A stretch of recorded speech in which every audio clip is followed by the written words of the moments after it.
There is a reminder for Carl. All right, now my mic should be working.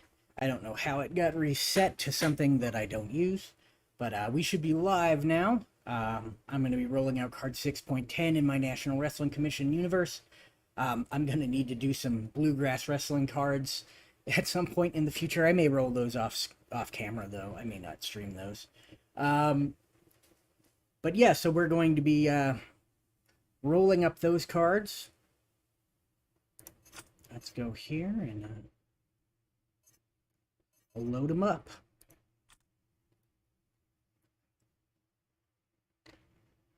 Oh, it's going to be 6.10. There we go. Okay, so this is what we've got going on. Oh, no, cancel. I don't. And then used.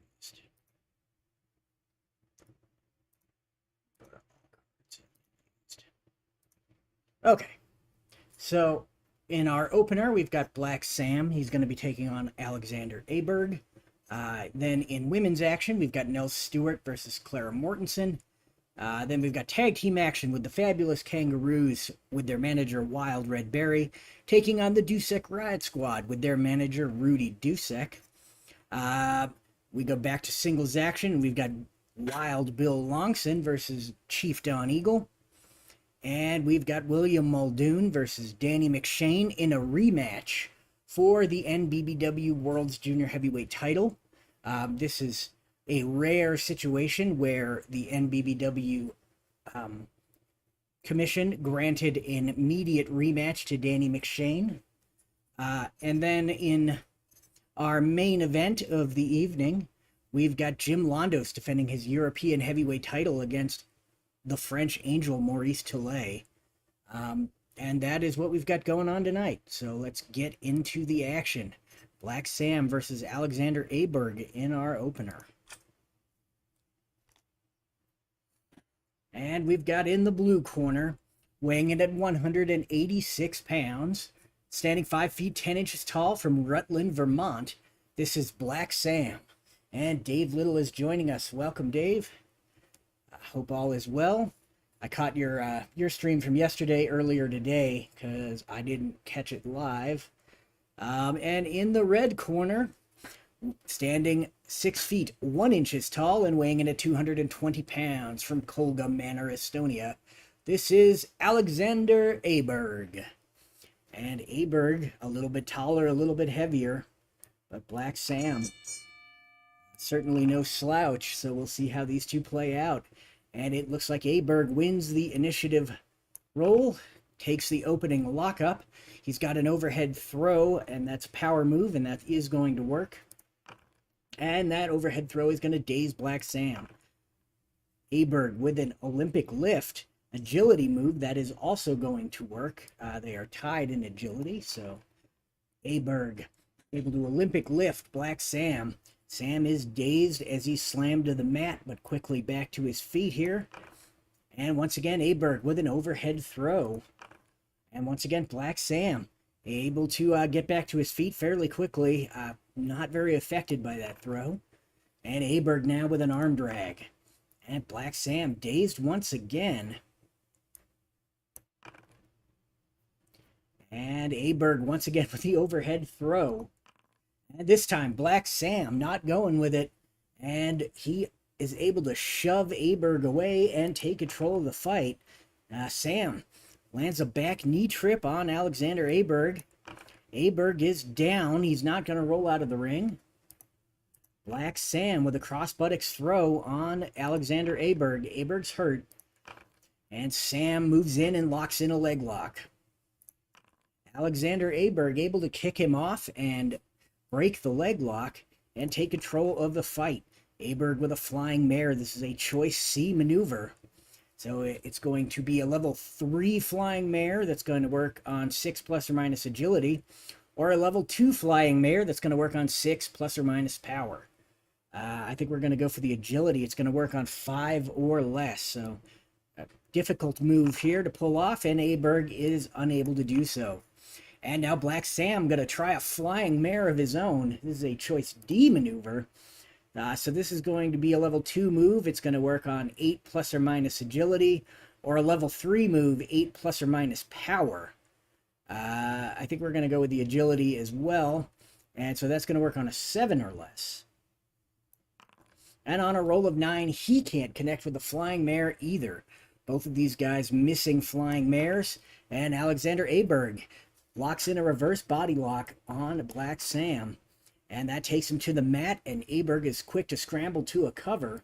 And this is going to be a target of 3 here, and on a roll of 8, Black Sam is able to kick out. Aleksander Aberg follows up that pinfall by picking up Black Sam and then lifting him into a vicious suplex, slamming him down to the mat, holding him down. Both shoulders are down. This is going to be a level 0 finisher, so the target is 4, and the roll is once again an 8. So once again, Black Sam able to roll a shoulder up off the mat, and Aleksander Aberg not able to keep him down. Aberg continues his vicious attack, though, with a hip lock hold on Black Sam. Hip locks him to the mat, holds him down. Lateral press for the cover here, and that's a target, or a 0 finisher as well, so the target is going to be 5. And this time the roll is a 5. So Aleksander Aberg fairly readily hands Black Sam a loss here. We're going to end that match.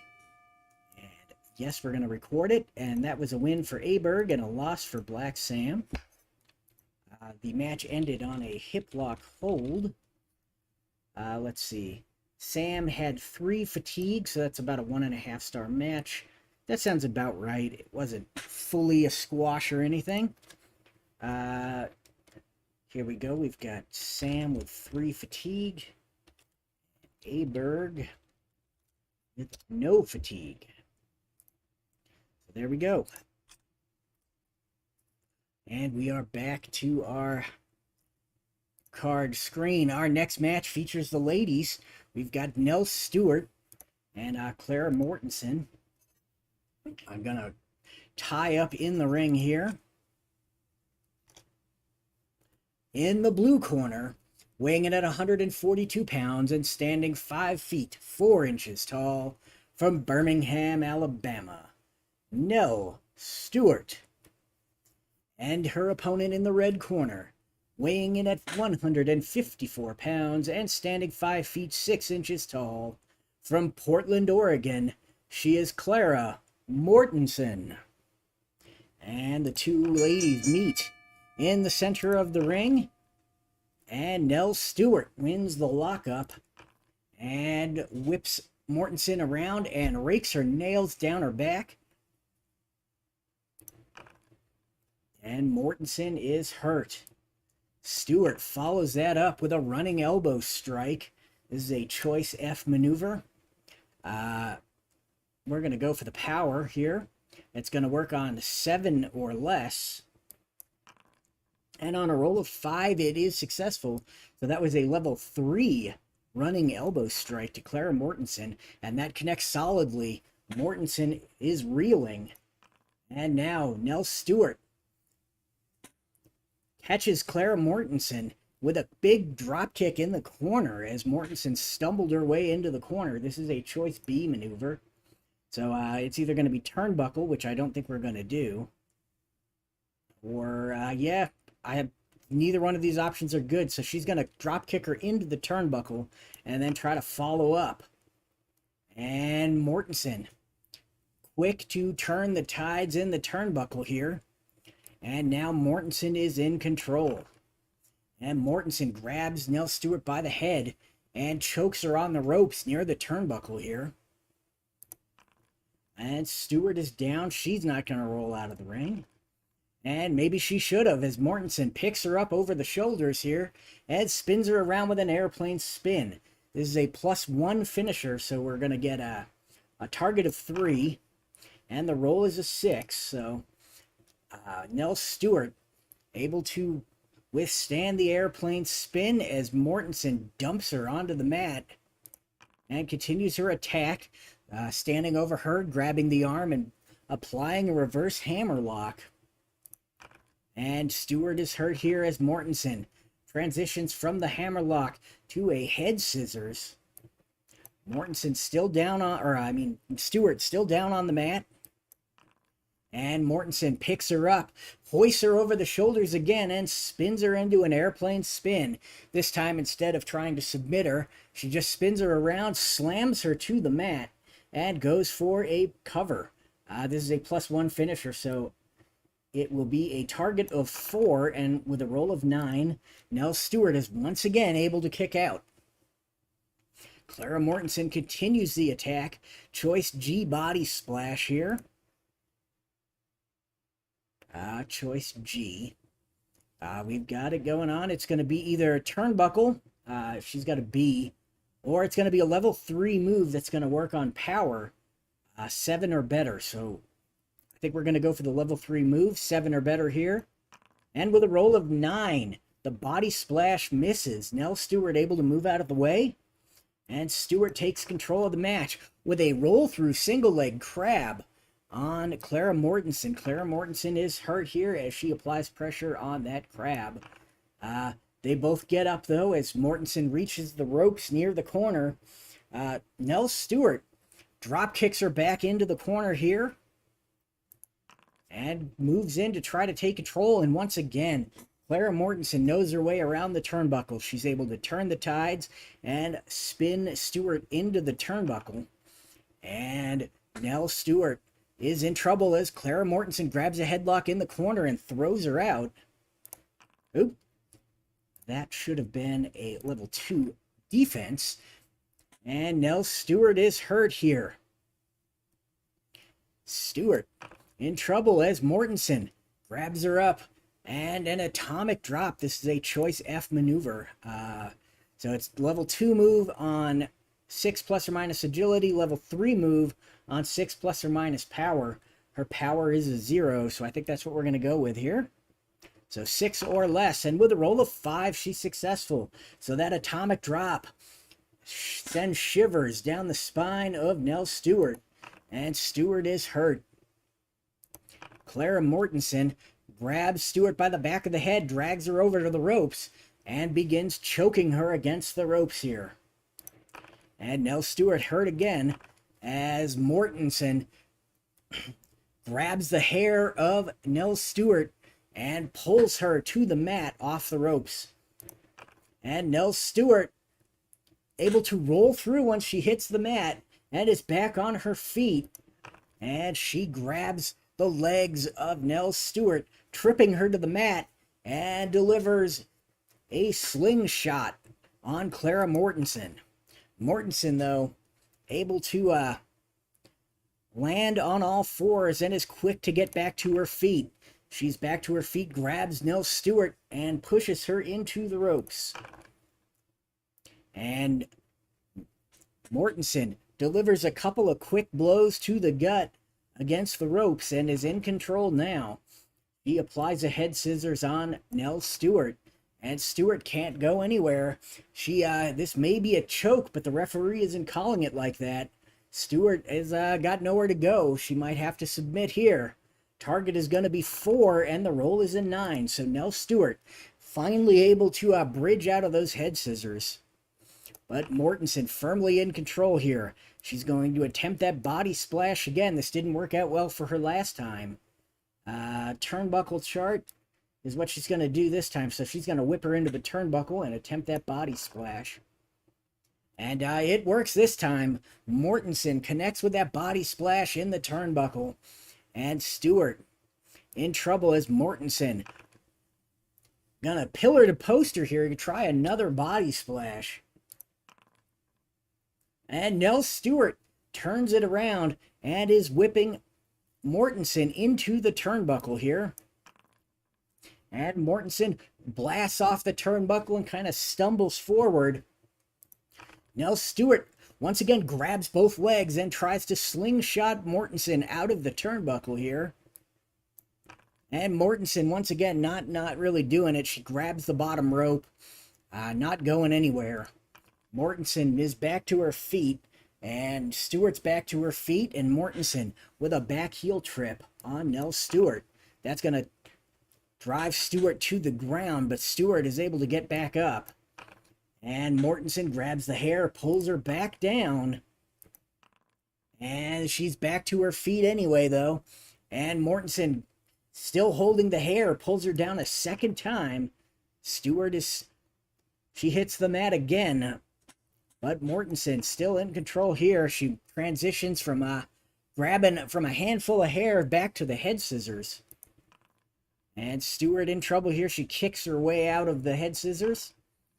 And Mortenson grabs a headlock and throws her to the mat. Now Stewart, though, able to kind of adjust her weight, and she ends up falling on top of Clara Mortenson. Stewart in control now. Stewart going to push Mortenson into the ropes, and as Mortenson comes back off, she's got a big back body drop on Clara Mortenson. And Mortenson is down. As Nell Stewart is in control, Stewart going to kneel over Clara Mortenson and choke her on the ground. The referee finally steps in and breaks that up, but Mortenson had damage done. Stewart's going to grab her legs as she lays prone and attempt to slingshot her again. This has not been her hold, and it continues to not be her hold. She just can't get the bigger Mortenson up and over to slingshot her across the ring. That should have been a level 1 offense. And Mortenson gonna whip Stewart into the ropes and attempt a back body drop on her. This is an agility move, and they are tied on agility, so that is gonna work. And Mortenson, high back body drop on Nell Stewart. Stewart hits the mat. Mortenson is in control here, picks her up, and it's gonna attempt an atomic drop. It's gonna be a level 2 atomic drop on 6 plus or minus agility, which would make that a level 2 on 4 or less, or a level 3 on 6 or less. So we're going to go for the level 3 atomic drop. And with a roll of 3, that atomic drop once again sends shivers up and down the spine of Nell Stewart. Stewart is hurt here as Mortenson with another atomic drop, so 6 or less again. And she went to the well one too many times as Stewart, up and over the back there, lands on her feet behind Mortenson, countering that atomic drop. Nell Stewart spins her around, grabs the legs. It's going to attempt that slingshot out of nowhere, and this time she's able to do it. She sends Mortenson flying across the ring. Mortenson lands on all fours, though. Doesn't really take that much damage, but Stewart is still in control, so let's see what she can do. Nell Stewart whipping her into the ropes. And they come off, and both ladies try to put each other down with a shoulder tackle. Neither lady can get the upper hand. They're going to lock up in the center of the ring here. And Nell Stewart takes control on the lockup. And Stewart grabs the hair of Mortenson. This is the first time she's used that hair to her advantage. And instead of just pulling her down to the mat, she falls forward, planting Mortenson face first into the mat. Mortenson is dazed there, and Stewart climbs to the second rope. This is going to be a splash from the second rope. It's going to work on, they are even on agility, so that is going to work. And Mortenson dives on, Stewart, dives onto Mortenson, and Mortenson is hurt. Nell Stewart waits for Mortenson to stand up and once again drives her into the turnbuckle with a big drop kick. And that's going to catch her. She's going to bounce into the turnbuckle and kind of stumble her way forward. Nell Stewart is going to grab those legs again and attempt to slingshot her across the ring again. And once again, Mortenson kind of knows how this goes. She lands on all fours, doesn't take as much damage as she could. Nell Stewart meets with Mortenson in a lockup, and instead of playing this lockup out, Nell Stewart grabs the hair and just pulls her to the ground. Stewart in control here as she backs her into the ropes, and the referee steps in to break these two ladies up this time. They meet up in the center of the ring, and Nell Stewart going to win the lockup and attempt that slingshot again. This time Mortenson not going anywhere. Stewart isn't able to pull both of her legs out from underneath her. Mortenson with an eye gouge to counter that. And Stewart is dazed. Now Mortenson sends Stewart into the turnbuckle. And Stewart blasts that turnbuckle hard. She falls to the mat after eating a large amount of turnbuckle. And Clara Mortenson hoists her up on the shoulders again. This is an airplane spin, +1 finisher. So Mortenson spins her round and round and round and round, disorienting her, and then dumps her on the mat and goes for the cover. Target is going to be 6, and the roll is a 2. So Clara Mortenson finally, after 25 minutes, is able to end that one. And we are going to record the results here. So Clara Mortenson has defeated Nell Stewart with an airplane spin. Mortenson had none. She had 2, so we're going to go with a 2-star match. So Stewart had 4 fatigue. Mortenson had 0.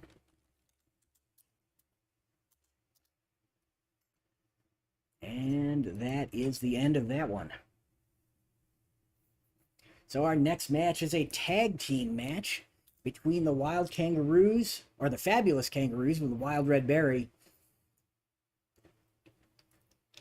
and the Dusek Riot Squad with their brother, Rudy Dusek. These two have definitely met before. It is usually a wild match. Neither of these teams are particularly rules-friendly, so it tends to get a little crazy and end in disqualification. We'll see if tonight's matchup is any different. And here we go. In the blue corner, accompanied by Wild Red Berry, at a total combined weight of 468 pounds. From Sydney, Australia, this is Al Costello and Roy Heffernan, the Fabulous Kangaroos. And their opponents in the red corner, accompanied by Rudy Dusek, at a total combined weight of 468 pounds as well, from Omaha, Nebraska, Ernie and Emil Dusek, the Dusek Riot Squad. So the Duseks and the Kangaroos. We're going to see who starts each for each team here. And it is going to be the guys that are currently in the ring. So let's get rid of those and roll for initiative. And they lock up in the center of the ring, but neither Al Costello nor Ernie Dusek can get the upper hand. And they lock up again after the stalemate lockup the first time. And it's Ernie Dusek who wins the lockup here, and he's going to whip Al Costello into an unfriendly turnbuckle. And Costello hits the turnbuckle and just kind of stumbles out as Ernie Dusek locks him in a choke sleeper. And that's going to hurt Al Costello. Mark Bain is here. Your comment is hidden behind that stupid heart that I can't get rid of. That didn't used to be there, but it is now.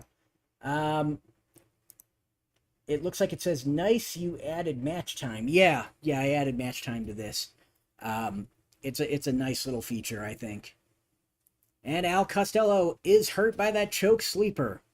Ernie Dusek puts Costello on the mat with the choke sleeper and then moves into a reverse grapevine. And Costello's hurt by that grapevine, but he's close enough to try to tag. And with a roll of 5, he is successful in tagging to Roy Heffernan.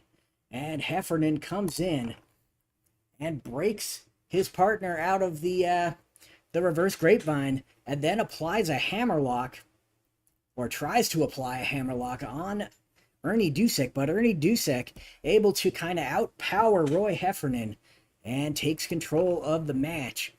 The Dusek grabs the legs of Heffernan, sweeping him to the mat, and starts swinging him around with a giant swing. Heffernan in trouble here as he's got nowhere to go, can't get to the ropes. The target is going to be 2 and the roll is a 7, so Heffernan eats a point of fatigue, but he's not going to give up to the giant swing. Ernie Dusek going to make the tag to Emil Dusek, who comes in, grabs a rolling headlock on Roy Heffernan. This is an add 1 maneuver, so we're going to add 1 and roll there. Roy Heffernan could tag here. Needs 6 or less, and with a 5, he gets it. So once again, he tags in Al Costello. Ad Costello comes in, breaks up that headlock, and they push Emil Dusek into their corner, and they double team him. And this is going to be a tag move, so Heffernan is back in. And Emil Dusek rolling on level 3 defense here as they pummel him down. And Emil Dusek is hurt here. And Roy Heffernan, kangaroo kick on Emil Dusek. Dusek once again down. He is going to leave the ring. I believe that means he can roll on the Dusek Riot Squad attack chart. And that's what we're going to do. So let's get that chart ready here. Riot Squad attack chart. There we go. And he's going to roll on it. So Emil Dusek rolls on that Riot Squad attack chart. The opponent puts you down in big trouble. As he goes into the ropes for the kill, one of the Duseks pulls the referee in front of him. The opponent inadvertently knocks the referee out, so the referee is down. The Duseks invade the ring, slamming, elbow dropping, and kicking the opponent. So all 3 Duseks are beating on Roy Heffernan, leaving him out cold. They place your still limp body, so that would be Emil Dusek's body, over the opponent and retrieve the referee. Add 2 to the opponent's pin rating and roll his pin. So this is a +2, so the target is going to be 6 or better. We're going to roll on the pin save chart here. And this is a brawl. Roll double DQ here. So this is an extension of what just happened with the Dusek Riot Squad chart. They were able to take control of the match and possibly get a pin, but then the Kangaroos flooded the ring, and now there's a huge brawl here. Target is 5, roll is a 6, so they're not disqualified. Target is 6, roll is a 7, so they're not disqualified. And now we need to see who is going to take control of the match on level 3. We're rolling 1 die, and it's even. So the Kangaroos take control of the fight after the wild brawl. The referee finally clears out the ring. Heffernan hits a flying tackle on Emil Dusek. And now Dusek's being pinned. Target is going to be 2. Our roll is a 6, so Dusek eats a point of fatigue there. And he is in trouble here as Roy Heffernan continues his attack. Possibly going to the top rope. He's going to death jump here. And Heffernan climbs to the top, but Dusek is able to get to his feet and kind of stumble his way over to the turnbuckle before Heffernan jumps. And the wrestler with the better agility rating is going to roll on level 3 offense. So Heffernan able to push Dusek out away from the buckle with his as they kind of work in for position, and jumps off onto him with a big double axe handle. And Heffernan in control here, grabbing the leg with for the step over toe hold. This is a level 0 finisher. So target is going to be 3. Roll is an 11. So Emil Dusek able to kind of reach over and grab the ropes, forcing Heffernan to break the hold. And this time, Heffernan grabs the legs of Emil Dusek and pulls him to the friendly corner there. And Heffernan and Costello hit that boomerang. This is a level 3 tag finisher. So the target is going to be 7. They are going to roll their pin save here. And it fails, so they're going to be rolling their pin here. It's going to be a 7 as the target. And the roll is a 7. So the fabulous Kangaroos able to get the win over the over the Dusek Riot Squad. I cannot talk today, or at least during this match. This match has just got me all tongue-twisted. But the fabulous Kangaroos have won the match with the boomerang over the Dusek Riot Squad. And that was Costello, I believe. Got the pin because that was a tag move over Emil Dusek. And the match ended with the boomerang. And that was going to be, that's 6. It's like a 1 star, 1.25 star match. So we'll just do 1 star there. Costello had 0.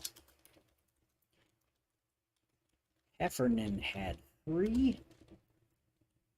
Ernie had 0. And Emil had 3. So there we go. We got okay. And our next match is going to pit Wild Bill Longson against Chief Don Eagle.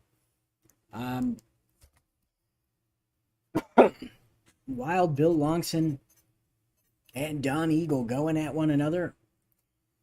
And then we move on to the 2 main events. So I guess technically this is a semi-main event, because both of the last 2 matches are technically main event matches. In the blue corner, weighing in at 240 pounds and standing 6 feet, 2 inches tall, from Salt Lake City, Utah, Wild Bill Longson. Bill Longson getting boos from the crowd here. In the red corner, weighing in at 222 pounds and standing 6 feet, 2 inches tall as well, from the Kanawake Reservation in Quebec, Canada. This is Chief Don Eagle. And I apologize to you if you are from the Kahanawake Reservation and I've mispronounced that. That's just my best guess at how that's pronounced. Reading it sort of phonetically. But Chief Don Eagle. The fans really enjoy Chief Don Eagle. The 2 men meet up in the center of the ring, and Don Eagle takes control on the lockup here. And Don Eagle quickly punching Wild Bill Longson in the face with a left hook. And that is an agility move, and he has the agility, so that is going to work.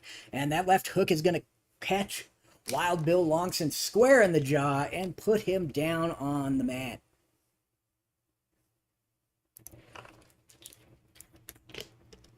Don Eagle waits for the really woozy Longson to get back to his feet. Charges in at him and grabs him with a flying head scissors. This is a choice G maneuver. So this is going to be into the turnbuckle. Or a level 3 move that's going to work on 7 plus or minus power. So that would be a 5 or less. So we're going to go for the turnbuckle here. So he flying head scissors Bill Longson into the corner. Longson kind of gets back to his feet. And Chief Don Eagle moves in, and with some knife edge chops in the corner is in control here. And Don Eagle starts dancing his war dance and tomahawk chopping Bill Longson to the mat. Longson is hurt here, and Don Eagle with the wampum wampum. And Longson is hurt. Don Eagle locks in that Mohawk bear hug on Wild Bill. Wild Bill Longson still hurt here. And Don Eagle grabs the arm, locks it up, and suplexes Longson to the mat. And Bill Longson is down as Chief Don Eagle in control here. Don Eagle grabs the legs and ties him up and applies that Indian Deathlock to Wild Bill Longson. This is a +1 finisher here. So the target is going to be 3. The roll is a 9. So Bill Longson not giving up here. And now Don Eagle waits for Wild Bill to kind of work his legs out and get back to his feet. And once again hits that flying head scissors, throwing Bill Longson into the corner. But this time, Bill Longson kind of waits there playing possum. And as Don Eagle moves in to to continue his attack, Longson delivers a kick straight to the midsection on Chief Don Eagle. And now Don Eagle in trouble as Bill Longson applies that top wrist lock. And Don Eagle able to kind of spin it around, and that should have been Don Eagle rolling on level 2. Spins that top wrist lock around into an arm lock, and then once again suplexes Wild Bill Longson to the mat. Bill Longson goes over, but is quick to get back to his feet. And he grabs the hair of Chief Don Eagle and pulls him to the mat. This is a power maneuver, and Wild Bill Longson definitely has the power, so that is going to work. And Don Eagle hits the mat kind of hard there. And Bill Longson follows that hair pull takedown up with a big hip lock takedown as Don Eagle gets back up and is mad, but gets hip locked straight back to the mat. And Longson going to push Don Eagle back into the turnbuckle now. And Don Eagle able to spin it around, and Don Eagle has got Bill Longson in the turnbuckle. The referee steps in to break him up, and Eagle breaks cleanly. Longson comes out to try something nefarious, but Don Eagle catches him with a wampum wampum.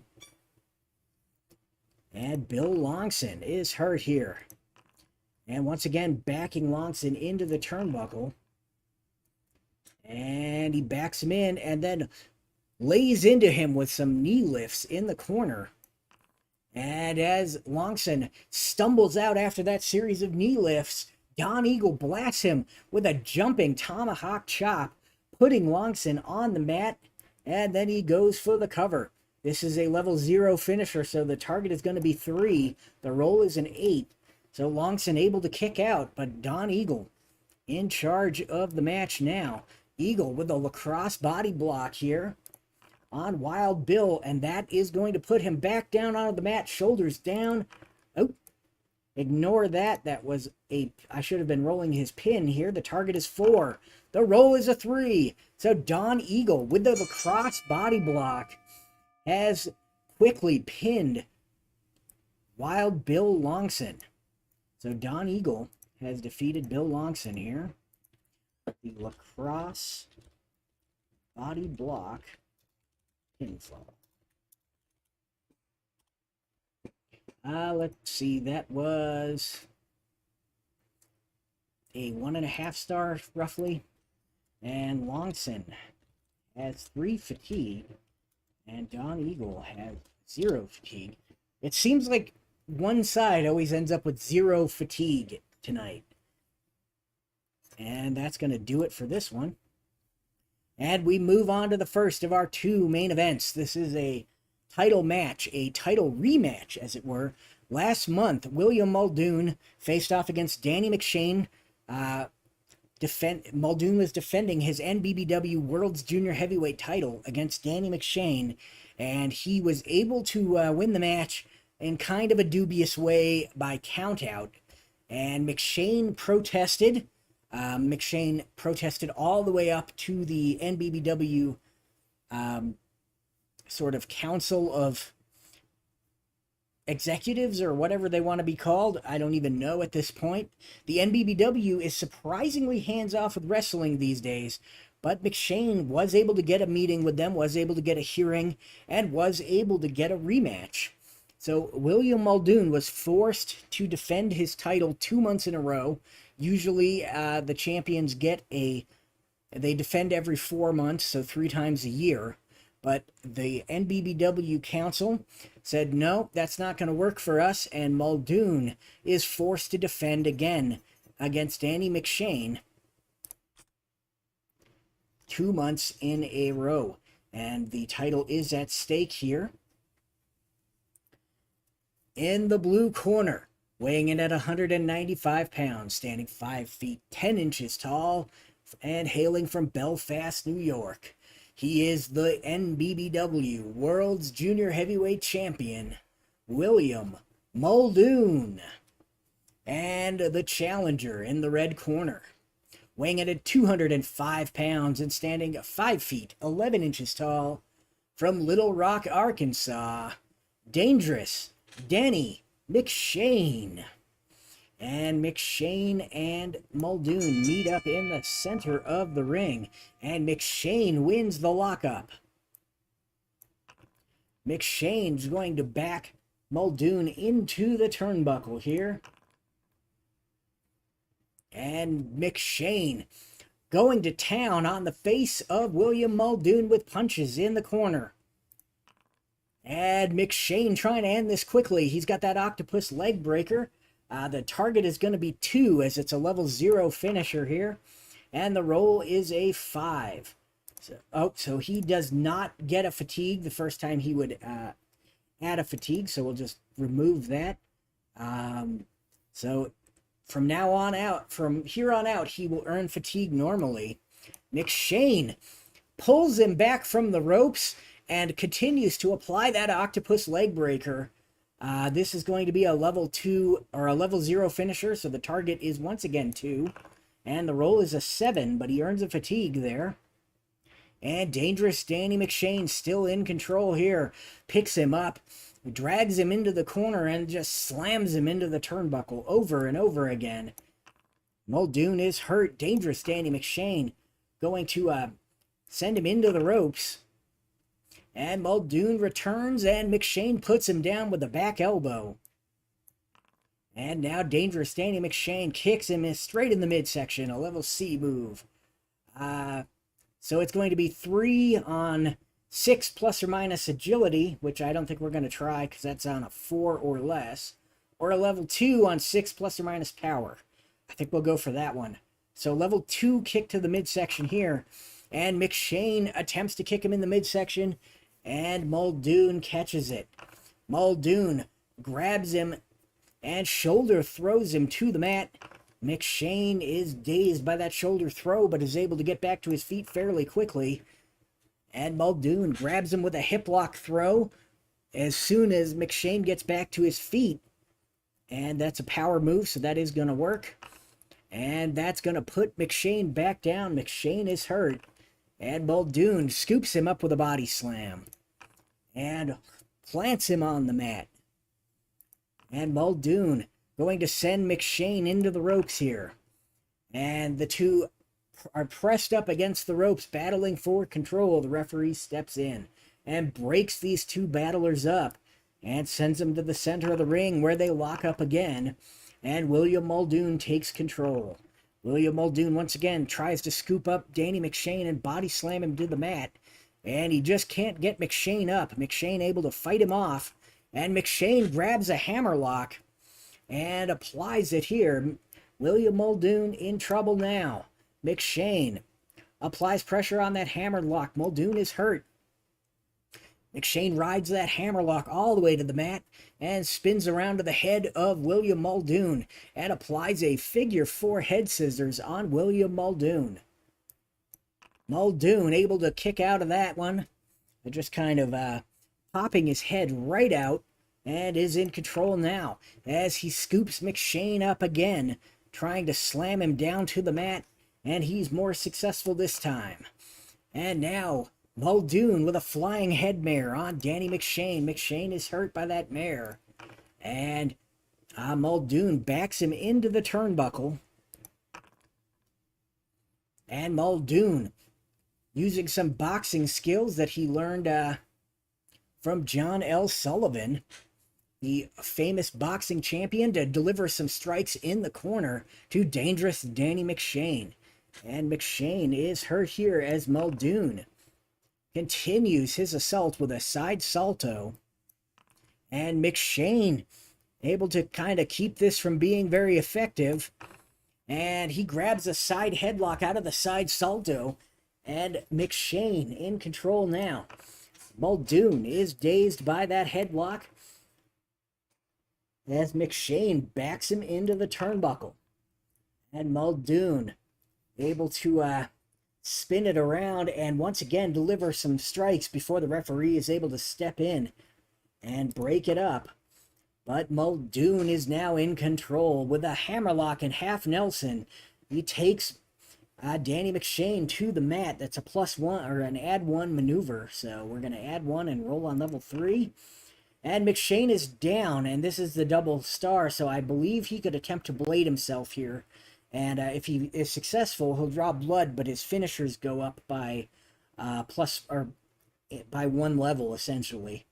So let's see. If the roll is even, so we're going to roll 1 die, and he is bleeding now. So McShain blades himself, and he's bleeding. And that means his finishers are 1 level stronger, so there we go. But Muldoon rolling on level 3 offense here, still in control of the fight. And with a side salto, Danny McShain is dazed here. And Muldoon locks on a full front chancery. And that's going to keep Danny McShain dazed and out of control here. And now William Muldoon, single leg trip. And that's going to put McShain down. McShain goes for the double shoulder lock. This is an add 1 maneuver again. So we're going to add 1. He's going to roll on level 3. He's rolling his pin. So this is going to be a target of 5. And the roll is a 7. So Danny McShain, able to break free from the double shoulder lock, doesn't surrender. And now Muldoon grabs him up with a body lift and throw. This is a level 0 finisher, so target is going to be 6. Roll is a 6. So Danny McShain is unceremoniously put away by the world's champion here, the world's junior heavyweight champion, after that body throw. And there is no doubt to who won that match. That was William Muldoon. Body lift and throw. McShain had 3, Muldoon had 1. So he actually had 4 and 1, so that's 5. So that's a 2.5 star match. I'm going to give it an extra half star because it was a title rematch. So 3-star match. Muldoon had 1. McShain had 4 fatigue. And there we go. And moving on to our main event of the evening, this is a European heavyweight title match between the European heavyweight champion Jim Londos and the challenger, the French Angel, Maurice Tillet. And the heavyweight title is at stake here, or the European heavyweight title is at stake. And the two men in the ring here, in the blue corner, standing 5 feet 8 inches tall and weighing in at 202 pounds from Kotsapodi, Argos, Greece, the European heavyweight champion, Jim Londos, and his opponent, the challenger, weighing in at 276 pounds and standing 5 feet 10 inches tall from Paris, France. He is the French Angel, Maurice Tillet.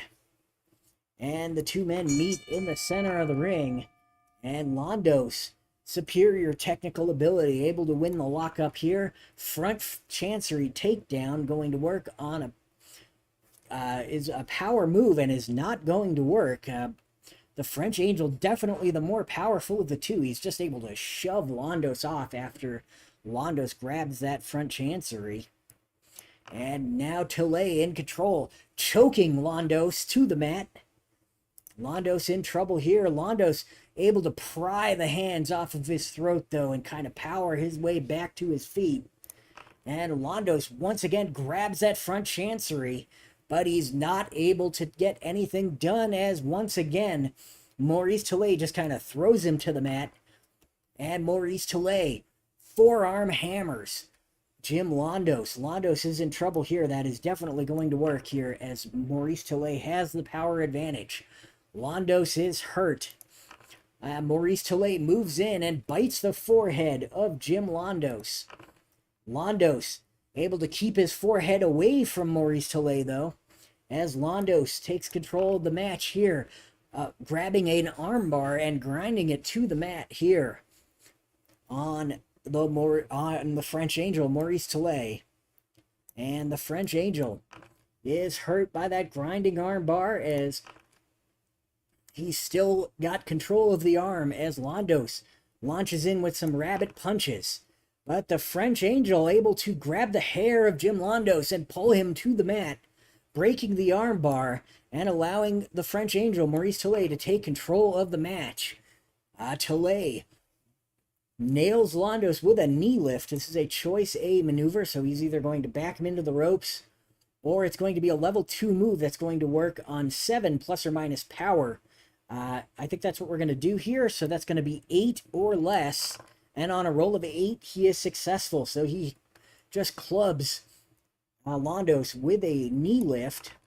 And Londos catches the knee of Maurice Tillet. And once again tries that front chancery takedown. And once again, that is not going to work.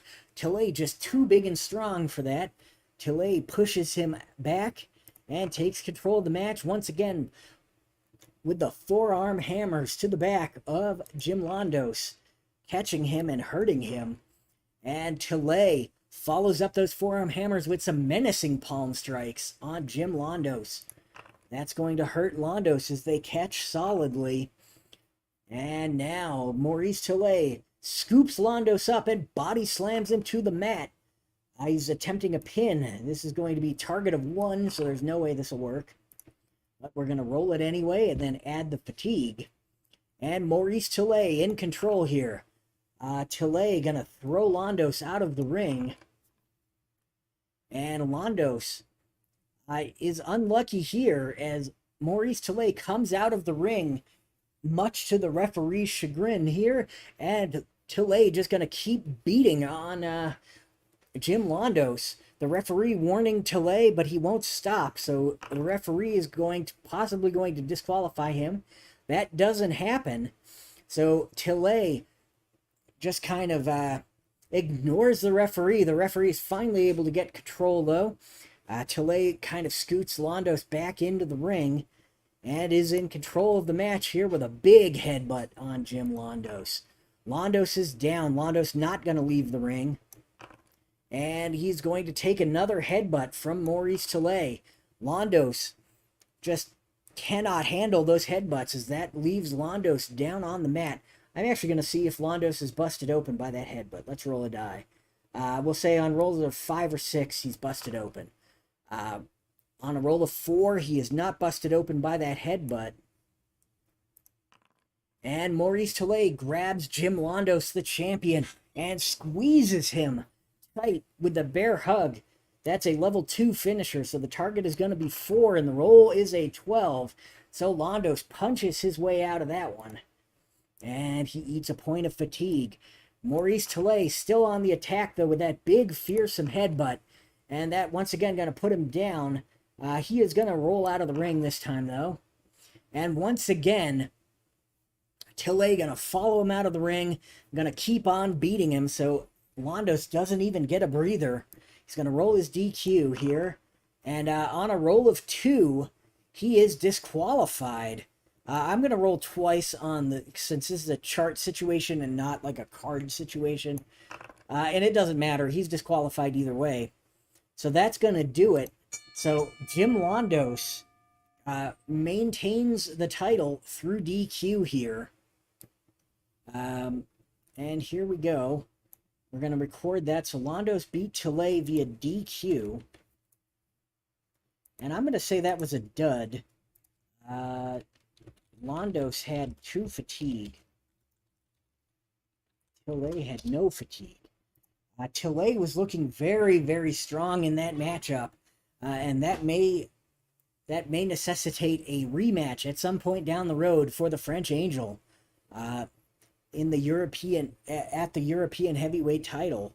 But for now, Jim Londos kind of ekes away with the title, with the defense, because Tillet is a little bit too unhinged. And that is going to do us for the evening. I just kind of wanted to show off this cool thing that I've been working on for this program. It is this little territory management thing. It's got to load up right now it's parsing all of the wrestlers. It decides their hometown. So this takes a little bit. It does this once every time you load the game. So, you only have to go through it once, but if you go here, it'll list off all the hometown wrestlers. You can choose which promotions are active in the state, which is kind of cool. You could choose venues in the state. This is Madison Square Garden. I haven't added a whole bunch. They are user configurable, so you can add your own promotions and venues to the regions or the states. And then if you have selected a promotion and a venue in the state, you can go ahead and book an event using that stuff, and it will take you here and it will set up the roster to be that of the promotion you selected, and it will it'll set the location to be the venue that you selected. So you can basically, it's a new way to book or to set up cards with having some information auto entered for you, and then you can go ahead and book your event. If you return, this returns to the to this screen, not to the main menu when you do it that way. You've got the US, I've got Canada entered. You can see all the you've got Maple Leaf Gardens and all these Canadian wrestlers. There is Latin America, which has Mexico and the Dominican Republic and Puerto Rico. And then there is Japan that has all of the regions of Japan. You can select them. And so most of these Japanese wrestlers here, like if I select Antonio Inoki here, you can see his card. So he is from Yokohama, Japan, but it doesn't have the region that Yokohama is in. So it just detects Japan.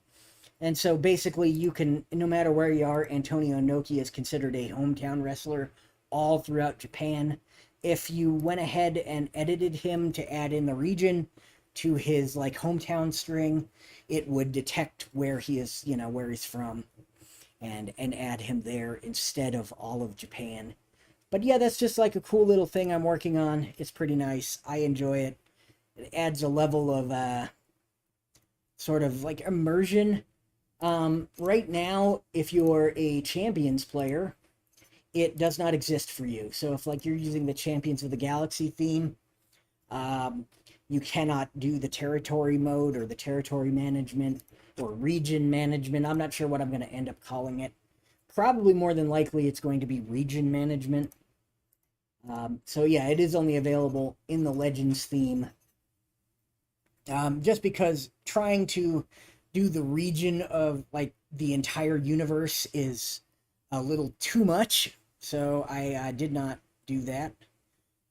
It seems to be kind of overkill, although I might end up adding it in the future. And also I'm not a Champions of the Galaxy player, so I'd really have to get sort of a consultant or something to help me with the sort of lore and the important regions of the Champions of the universe, or Champions of the Galaxy universe, and all that kind of stuff. So, and I have finally met with Phil Singer. I do have good news in that Phil Singer is interested in the application. I said that as soon as I knew something, I'd let you know. That's all I can really let you know. There's been no official decision being made yet, but it is coming. Phil Singer is not going to shut it down. That is basically what you can take away from it. So I should be able to get it to the general community as soon as we kind of figure out how we want to go about getting it out there. So that is the news that I have for you on that front. I may not know anything more for several weeks or a month or two.